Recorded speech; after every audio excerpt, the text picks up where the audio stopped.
Hi guys, Sajjad Hussain again with a new video. Actually, this is not the new video, rather this is in continuation with my previous video. In my last video, I have been discussing the single degree of freedom system movement, and I developed the equation for single degree of freedom system. In that, what I did, let me repeat it, what we considered mass spring system. We considered a body of mass m attached to a spring with the spring constant k, and this body is resting on a frictionless table, that means no friction, and for this ideal condition, for this single degree of freedom system, when a force is applied on this side, the body moves on the right hand side, and after some time, if it is released, it starts oscillation in a to and fro motion. Now, this to and fro motion is a simple harmonic motion, and we developed a equation for this motion. Then the equation was m times u double dat plus ku was equals to 0. And when we solve this differential equation, is a homogeneous differential equation, so our equation for the displacement was u was equal to u naught cos omega t plus v naught upon omega sine omega t. So say this is our equation number 1, and this is our equation number 2. So we derived this equation where u naught and v naught are the displacement and velocity when t was 0. So our boundary condition was when t was 0, the displacement u was equals to u naught, and the velocity, which is the u dot, was equals to v naught. And we derived this equation. Now, this equation, if we compare this equation with our trigonometric function like sine alpha plus beta, where sine alpha plus beta is sine alpha cos beta plus cos alpha sine beta, let me write that equation. If we compare like sine alpha plus beta, I can put a negative sign over here, so this is equal to sine of alpha into cos of beta plus minus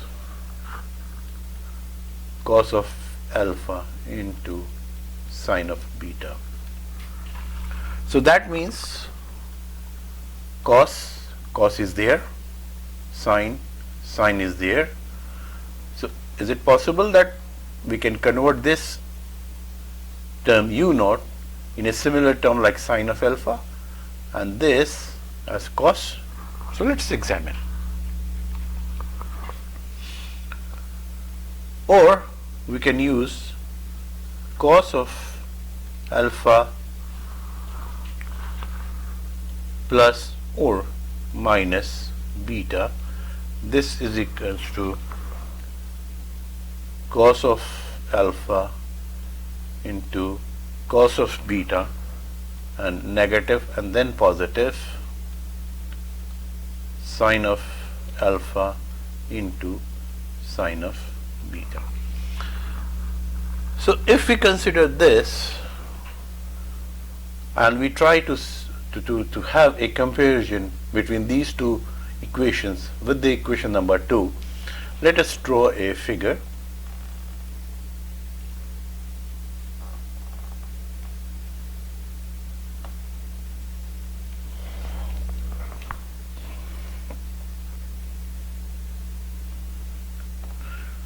let this perpendicular be u naught and the base be v naught upon omega, and this hypotenuse, it should be c, where c can be defined as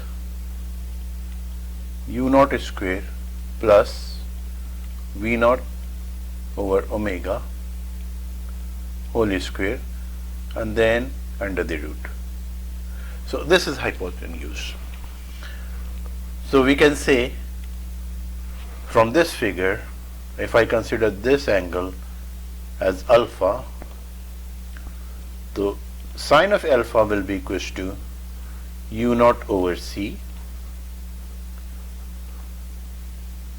cos of alpha will be equals to v naught over omega divided by c. Very interesting result.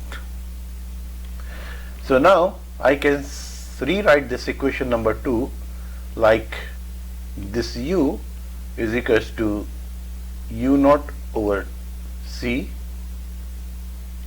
cos omega t plus v naught over omega divided by c into sine omega t, and then this whole function is multiplied by this factor c.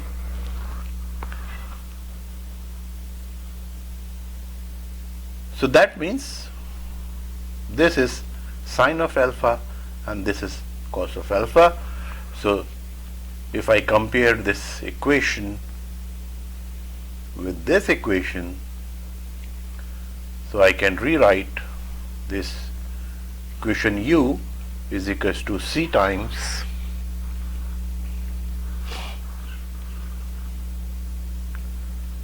sine of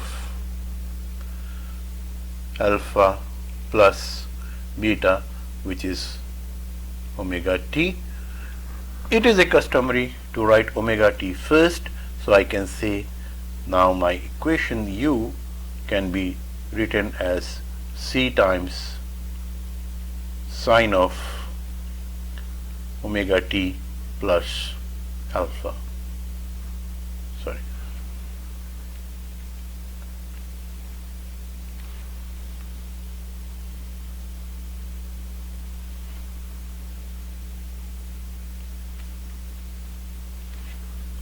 Omega t plus alpha.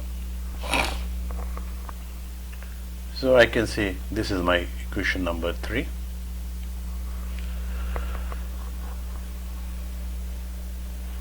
Now if I say let me define this angle as beta, then what will be the result?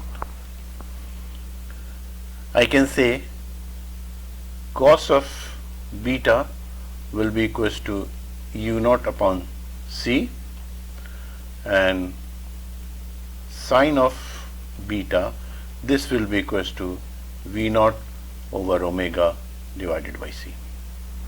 So if I use this set of conditions, so what will be the result? I can again rewrite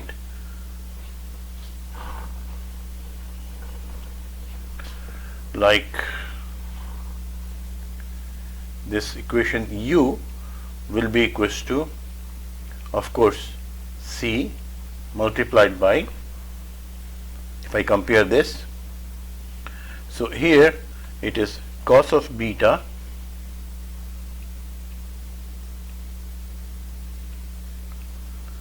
into cos of omega t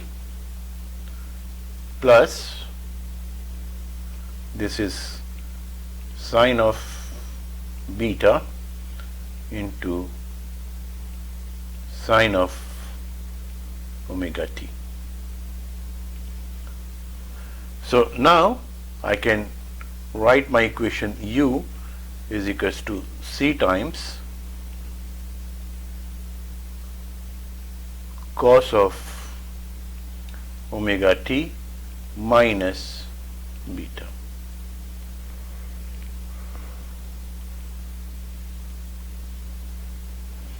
right? Or this bracket is not needed. Let me see. Let me write it again. This C will be equals to C times cos of omega t minus beta. So this is my equation number 4, I can say.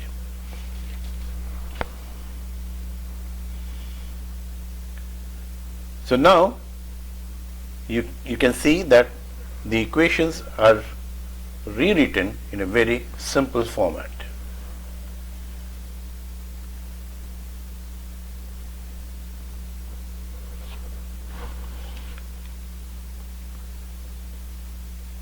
Now, considering this equation number 4, let us try to plot this equation. Sorry, my straight line is not that straight. When this function 0, cos 0, 1, it will be C.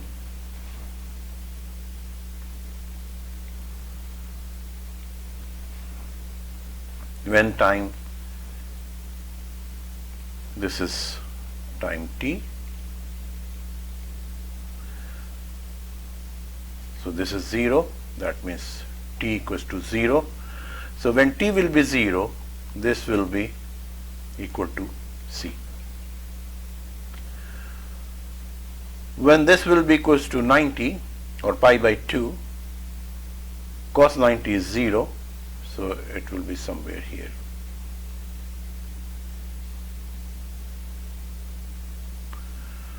That means this will be a cos function like this.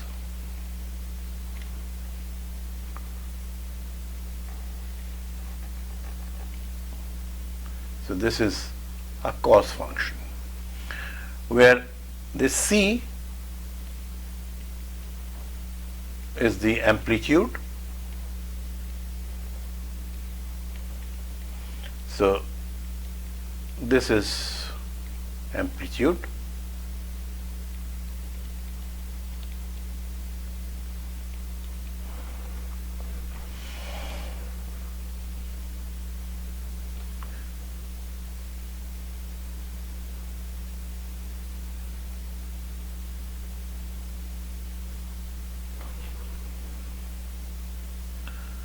So can we calculate this distance?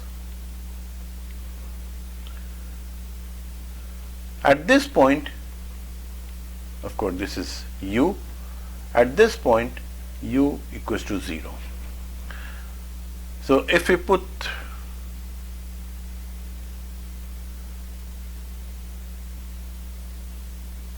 u equals to 0 in this equation, so that means 0 will be equals to C times cos of omega t minus beta.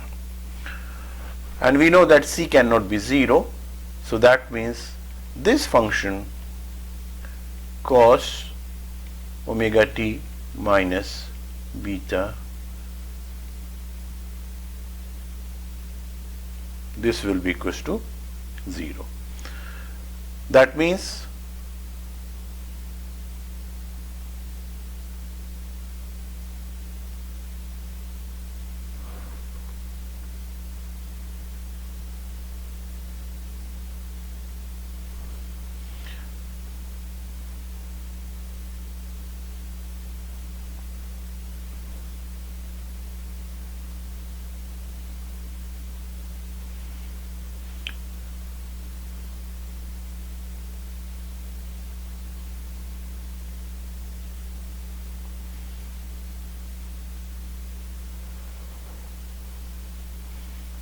sorry, I mean I should have used the sine function. That would have been a better representation instead of using this cos. So our sine function was equals to, sorry, let me rewrite.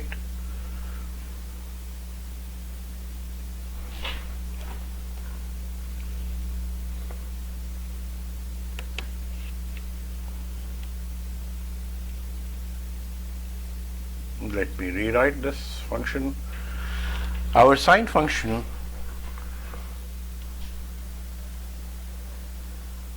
u was equal to, sorry, here u was equals to this c multiplied by sine of omega t plus alpha. This was our equation number 3. So this is a better representation. Let me draw the sine function, which is more meaningful. So here, sorry, this is not t is 0, this is t. At this point t is equals to 0, this is u.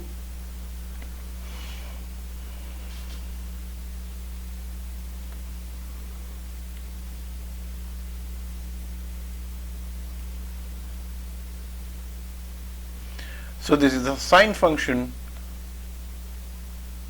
will be something like this. Why? When t is equals to 0, it will be alpha, sine of alpha, so it's not 0. C will not be, so u will not be 0, u will be a fraction of c.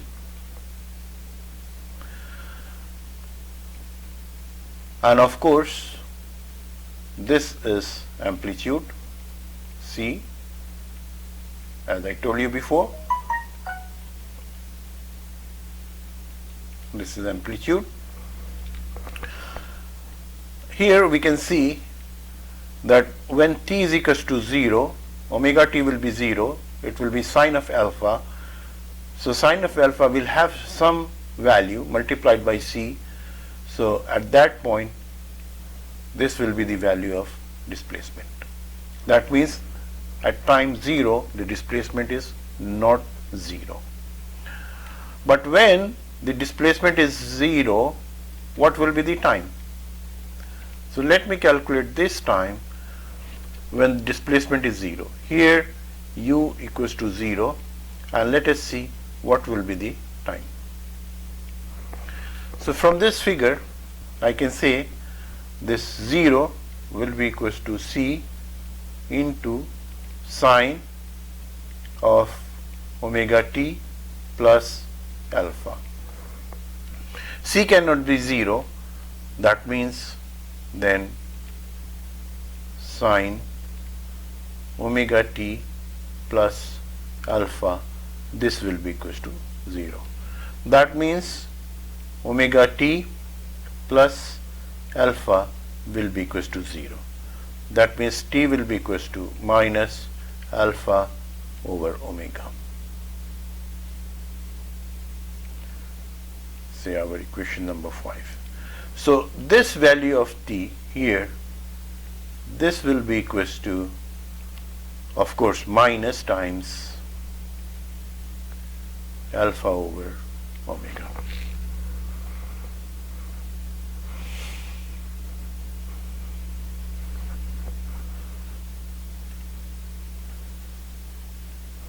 Now, if I want to know what is the velocity when time t is equals to 0, so I have to draw a tangent at this location at 0.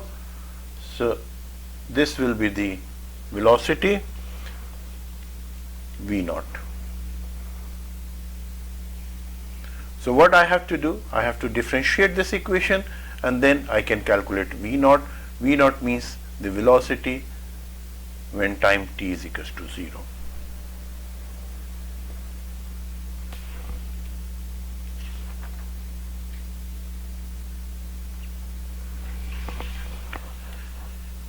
Now this is the equation for amplitude, and now we can calculate the time period and frequency. Now we can calculate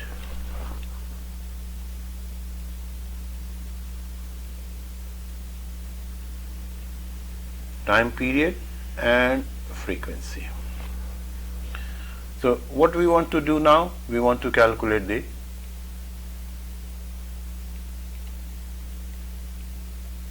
time period.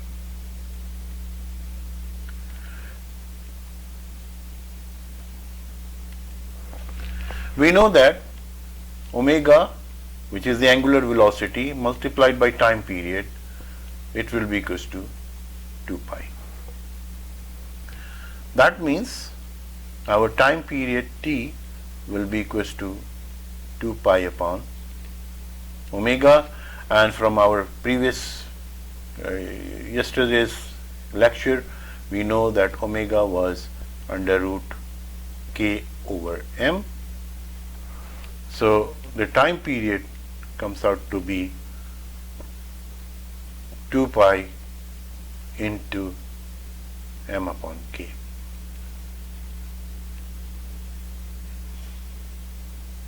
And of course the frequency is nothing but 1 upon time period, so we can calculate frequency as well. So frequency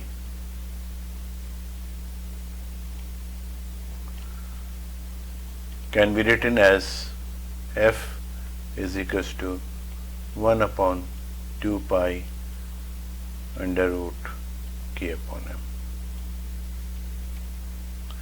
So these are the equations for time period and frequency.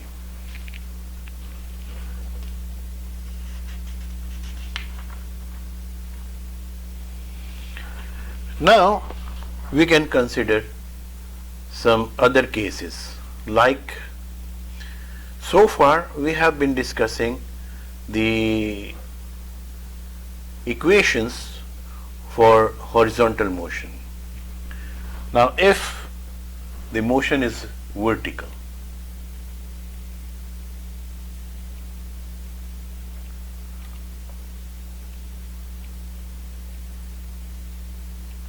that means if the block is suspended from a support through a spring,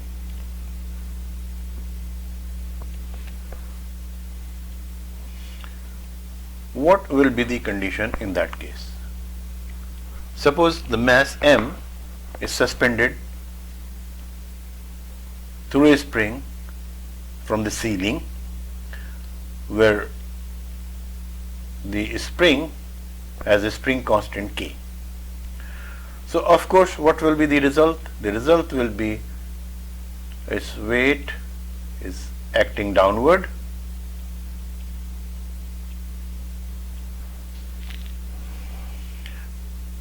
so under equilibrium conditions, if no external force is applied, so there will be a tensile force in the spring equal to minus W or minus mg.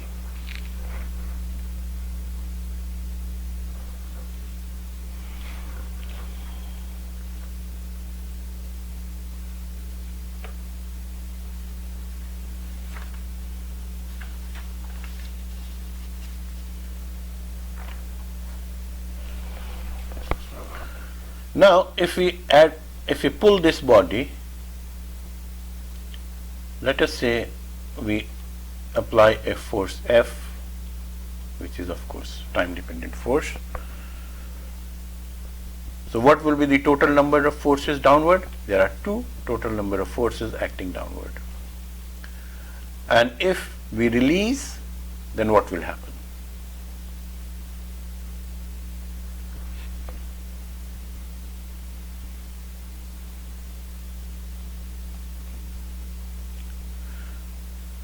The total force downward will be equals to W plus F of t.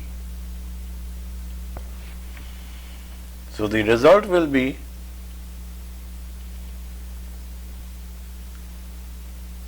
W plus f of t in negative direction.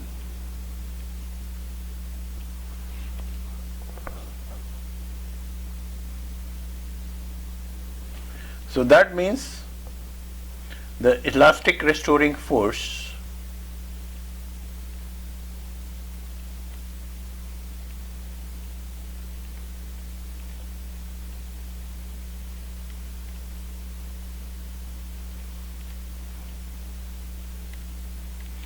this will be equals to minus times W plus f of t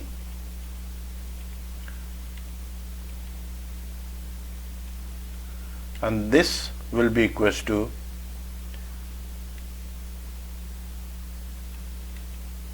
the acting force G plus U double dot, which will be acting upward. So that means this will be equals to minus W, which is m into G, minus f of t is Ku, and this will be equals to mg plus mu double dot.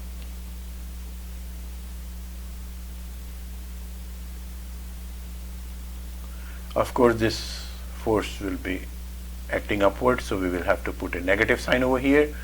So this will cancel out. So the result will be minus Ku is equals to mu double dot. So the result is mu double dot plus Ku equals to 0. So we get the same equation as the horizontal movement. So that means either the body is moving vertically or it is moving horizontally. There is no change in the mathematics. Still the same equation is good and rest of the mathematics is good.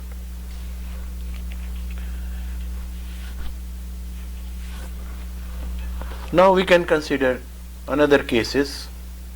The question arises, what if there are more than one springs? Let's say there are at least 2 springs, and if there are 2 springs, then how they are connected? Are they connected in series or they are connected in parallel?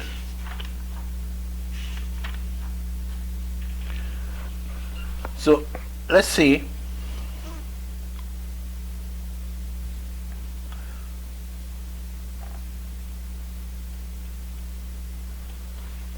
A mass m is now connected with 2 springs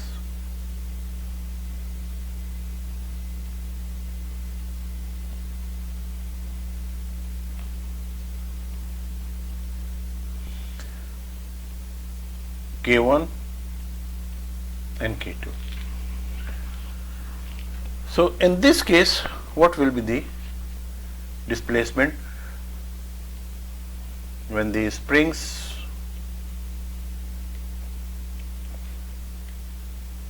are in parallel? So suppose we have 2 springs, K1 and K2, K1 and K2. These are the spring constant of 2 springs and they are connected in parallel.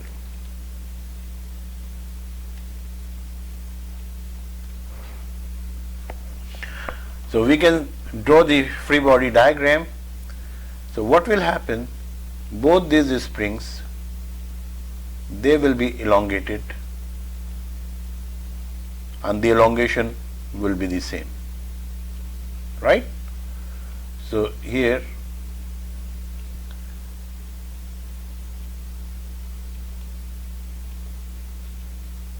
this is the displacement in this direction. Suppose this is the original position, so this is the net displacement u. That means displacement for both these springs is the same. Now, knowing the fact that displacement is the same, so we can say that the force is distributed, this force F which is applied here is distributed in two springs, or is divided into two springs like F1 and F2.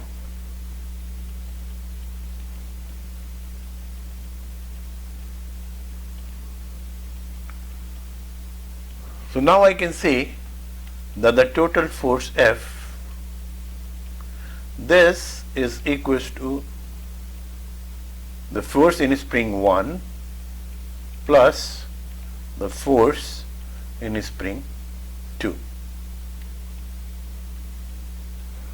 Right? So this force is shared by these two springs. Now let the combined effect of these springs, a spring constant is K into U, this will be equals to K1 times U plus K2 times U. So that means U is common. I can write K is equals to K1 plus K2. I don't remember, maybe this is equation number 6. So when the springs are connected in parallel, so their stiffnesses are added. That means, in simple word, I can say the final spring constant K will be equals to sigma Ki, where I equals to 1 to n. Whatever number of springs they are connected, so their total or cumulative spring constant will be obtained by adding the spring constant individually. Now we will consider another example where the springs are connected in series. That means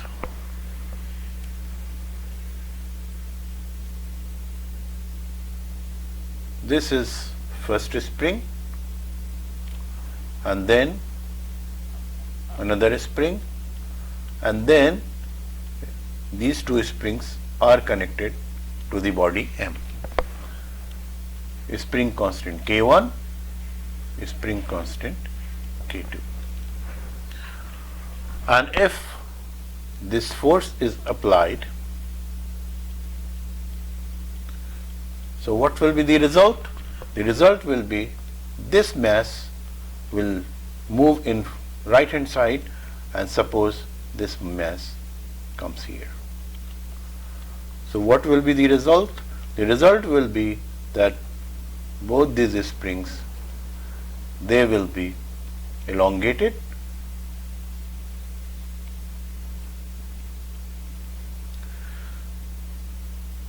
so the first spring,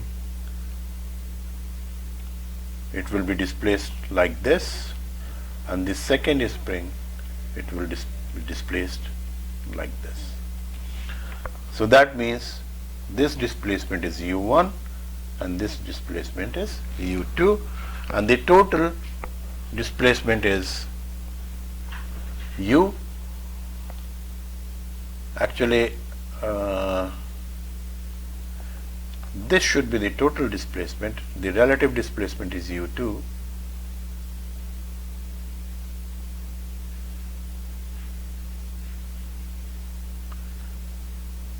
I should say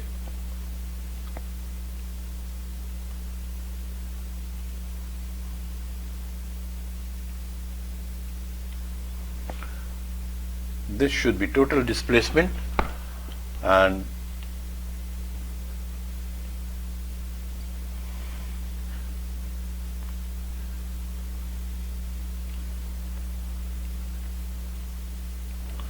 there will be displacement of spring U1, or I can say the elongation is in spring U1, and in second spring the elongation is U2.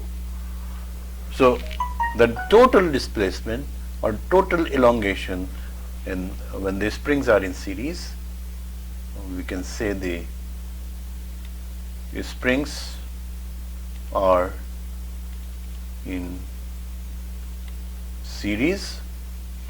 So in that case, the result is the total displacement will be equals to displacement of first spring plus displacement of second spring. And that displacement, of course, we know that this F of t is equals to k times u. That means u will be equals to F of t divided by k. So if we use this equation, so here the total force F of t divided by k, this will be equals to F of t, because force is this same, divided by k1 plus F of t divided by k2.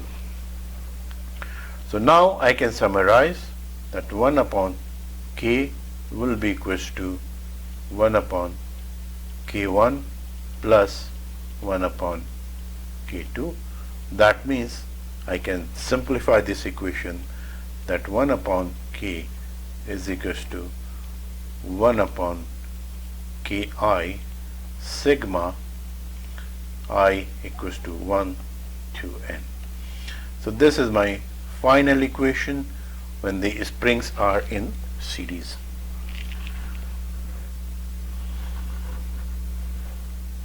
So now what we have studied, we have calculated the displacement, we saw the graphical representation of the displacement, and then we studied that if the body is suspended from a ceiling through a spring, still the same equations are applied, no need to change anything. And then we studied the addition of springs. That means if there are more springs, like 2 or more springs are connected to a body, then what will be the impact? If the springs are connected in parallel, simply these spring constants are added to get the final spring constant of the resultant spring. Or if the springs are connected in series, then the final spring constant will be sum of the reciprocal of the spring constant. So this concludes my lecture for today.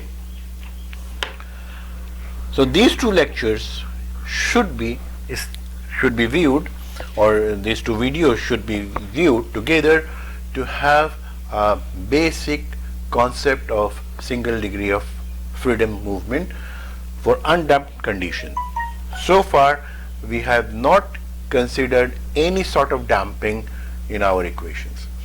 So what we will do next time, we will repeat this equation, or we will repeat this problem with a damper. That means we will add a damper with the spring, so that we can study the damping effect of a single degree of freedom system. So that will generate a different set of equations, and then we will see what is the impact of damping on single degree of freedom system movement. So hopefully you guys will like this video. Let me conclude. So this is the second video, and please, I request you to subscribe my channel and do not forget to like this video. I shall be very thankful to you guys. So have a nice day. Goodbye.